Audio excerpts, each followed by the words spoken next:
The movie's called What Children Do. It stars Grace Rex and Nicole Rodenberg, myself, Josh Rubin, obviously, and John Early, who's on Search Party, and he's my favorite. And it's about two sisters who sort of reunite as their ailing grandmother ails in the house that they grew up in. And believe it or not, it's a comedy, but it's really sweet, too. I had to share a bed with my DP because we all lived in the same house. And so it's like you do have limitations, but you also have incredible independence of like, I could just decide at a moment's notice to change anything that I want, and I don't have to really like answer to anybody. Crash Pad, it's a comedy, and it's kind of a wacky comedy, like in like the old-fashioned wacky comedy kind of days. It doesn't take itself too seriously.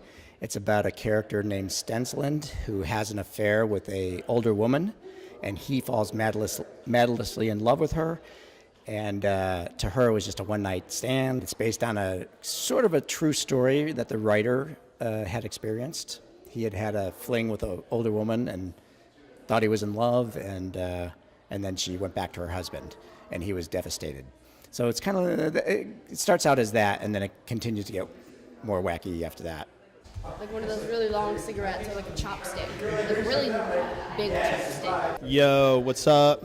My name's Carl. My name's Bijou. And we are going to rap for you. Our film is about a 12-year-old girl growing up in northern Minnesota who is going through the rite of passage of killing a deer for the first time, and she's lives in a house full of women. She's trained by women on how to achieve this rite of passage goal. We shot it when Bijou was 11. She's now 13. My film is called 40 Years in the Making, The Magic Music Movie. And I just wanted a really long title, so I went with that. Over 40 years ago, back in the early 70s, I was in college in Boulder, Colorado, and there was a group of musicians, hippies, that used to come down from the mountains and play on campus, pass the hat, and I just fell in love with their music. They called themselves Magic Music. And they disappeared after a couple of years, never heard from them again. They never put out a record, but their music stayed in my head for years and years and years afterwards. And finally, after I retired from television, I decided to find out what happened to them.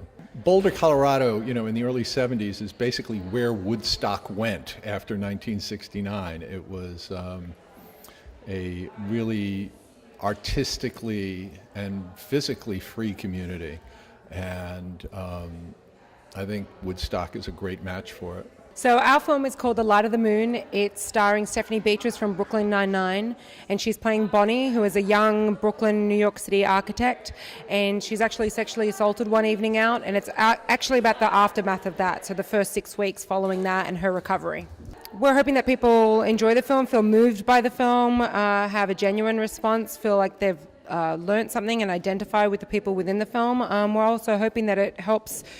It's a new perspective on rape culture and on rape within film, and I hope it creates a dialogue where we can keep discussing and open the discussion a little bit more around sexual assault, and also empower victims and empower survivors so that they feel like they're represented fairly on screen.